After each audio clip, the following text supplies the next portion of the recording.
Hello students, today we can see time dependent Schrodinger equation. Schrodinger equation is the most fundamental law in quantum mechanics, similar to Newton's law F is equal to ma in classical mechanics. This is a second order differential equation. By finding its solution, we can explain complete motion of an elementary particle. We can find its momentum, potential energy, kinetic energy and also its total energy. Schrodinger equation has two different forms, time dependent equation and time independent equation. If potential energy depends upon both position and time, we can use time dependent Schrodinger equation. In some cases, potential energy will not depend upon time. For that case, we can use time independent equation. In today's class, I am going to explain time dependent Schrodinger equation. We can derive this equation using plane wave equation, de Broglie's equation for wavelength and Einstein's equation for energy. This is equation for plane wave, psi equal to A e raised to I into kx minus omega t. De Broglie's equation for wavelength, lambda is equal to h by p, where h is Planck's constant and p is the momentum. Equation for quantum, E is equal to h nu, where E is the total energy and h is Planck's constant and nu is the frequency. So first you should study these three equations. We are using these equations for deriving time dependent Schrodinger equation. Consider an elementary particle of mass m, momentum p, potential energy capital V is a function of position x and time t. According to de Broglie's concept, if an elementary particle is moving through a medium, it is associated with a wave. You can represent wave motion like this. This is called matter wave. The matter wave, the complete motion of the particle can be explained by a mathematical function called wave function. The wave function is represented by the Greek letter psi, which is a function of x and t. The wave motion is a simple harmonic motion, so it can be represented by plane wave equation A e raised to I into kx minus omega t. In this equation, psi is wave function, A is amplitude, k is wave vector or wave constant. The equation connecting wave vector k and lambda is wavelength is this k is equal to 2 pi by lambda. X is position, omega angular frequency, omega is equal to 2 pi nu, where nu is the linear frequency and t is the time. So this is the starting equation of time dependent Schrodinger equation, plane wave equation. Then we can write this same equation in terms of momentum and total energy. Let total energy of the particle be capital E. So in terms of momentum and energy, we can write this equation using de Broglie's equation for wavelength. So that is next step. Lambda, de Broglie's wavelength, lambda is equal to h by p. From this we can write p is equal to h by lambda. From this equation, 1 by lambda is k by 2 pi. So instead of 1 by lambda, we can write k by 2 pi. In quantum mechanics, h by 2 pi is always represented by another symbol h cut. So this, instead of h by 2 pi we can write h cut. So this becomes h cut k. So in this equation, in order to replace k, we can write k is equal to p by h cut. That will be equation number 2. This is equation number 1. So in here, instead of k, we can write p by h cut. Let's think about omega. Omega is 2 pi nu To replace that, we can consider Einstein's equation for energy. Quantum energy can be written as E is equal to h nu. H into, what is nu from this equation? Omega by 2 pi. Nu is omega by 2 pi. Substituting this instead of nu, omega by 2 pi. Again we have h by 2 pi term. For that we can write h cut omega. From this, what is omega? E divided by h cut. That will be equation number 3. So in the plane wave equation, instead of omega we can write E by h cut, where E is the total energy. Now we can substitute the results from equation number 2 and 3 in equation number 1. Therefore, psi becomes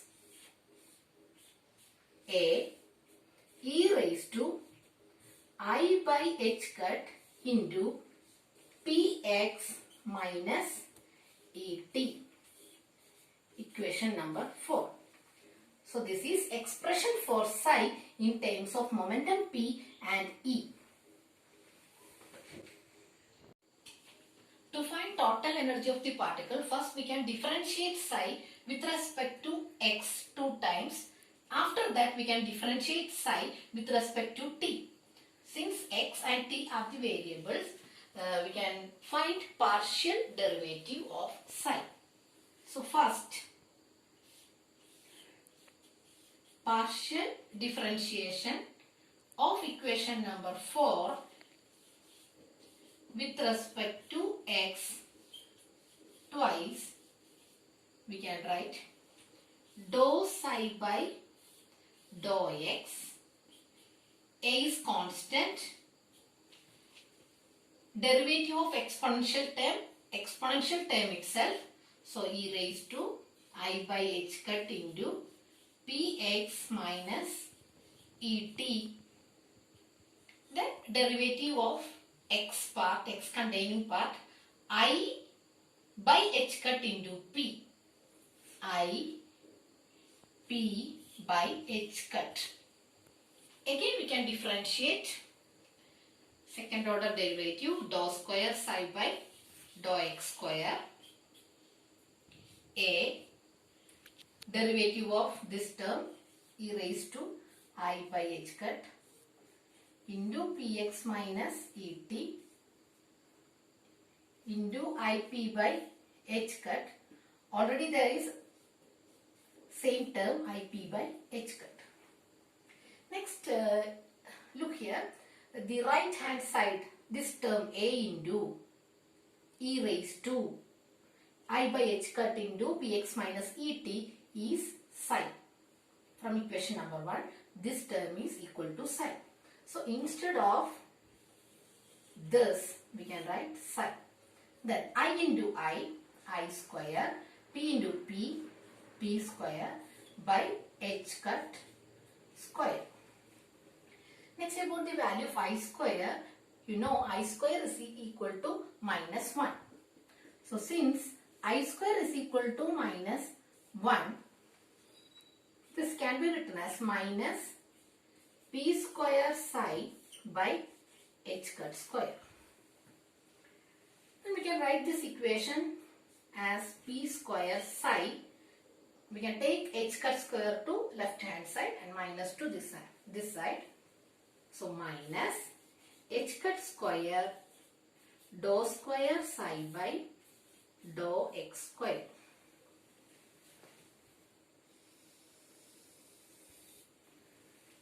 So I will write again this. P square psi is equal to minus h cut square dou square psi by dou x square. Equation number 5. So first we found derivative of psi with respect to x twice. Second order derivative. Next we can differentiate this equation with respect to t, time. Differentiate partially equation number 4 with respect to time t. Then dou psi by dou t is equal to, here a is constant, derivative of exponential term same, then this term is constant, then we can write the coefficient of time containing part a e raised to I by h cut into px minus et, coefficient of t minus ie by h cut. This is the derivative of psi with respect to t. This is psi into minus ie by h cut. We can rearrange this equation. E psi equal to, we can take h cut I to this side. E psi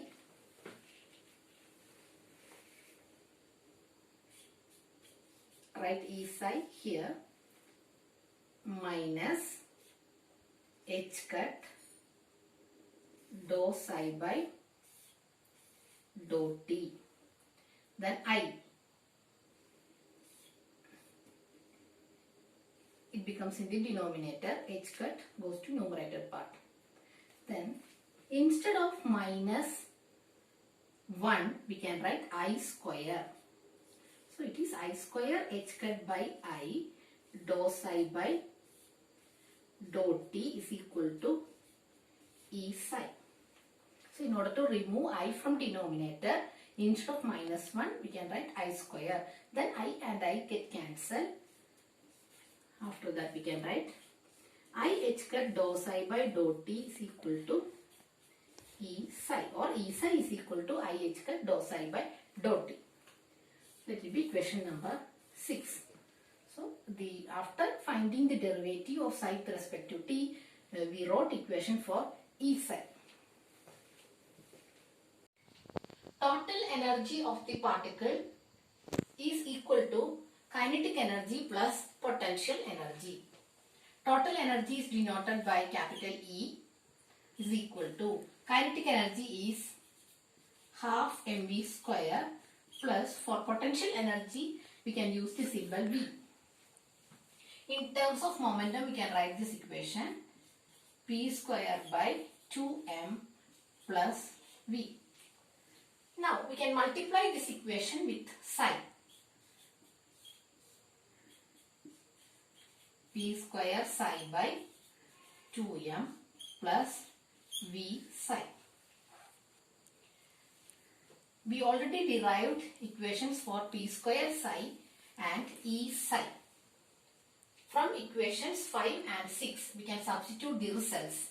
E psi is I h cut dou psi by dou t. Then substitution for P square psi minus h cut square dou square psi by dou x square by 2m plus V psi. This is time dependent Schrodinger equation. I h cut dou psi by dou t. Here I h cut dou by dou t is called energy operator instead of momentum. Momentum operator minus I h cut dou by dou x. And this is potential energy term. So we considered one-dimensional motion. For one-dimensional case, this is the time-dependent Schrodinger equation. Now we can write the same equation for three-dimensional case. Left hand side is same.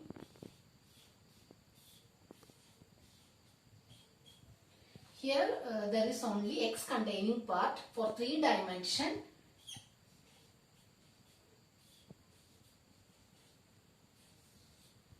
there are 3 terms. One with x dou square psi by dou x square plus dou square psi by dou y square plus dou square psi by dou z square plus v psi. So this is equation in one dimensional. This for three-dimensional motion. Schrodinger equation for free particle. For a free particle, potential energy V is equal to 0. Free particle has maximum kinetic energy.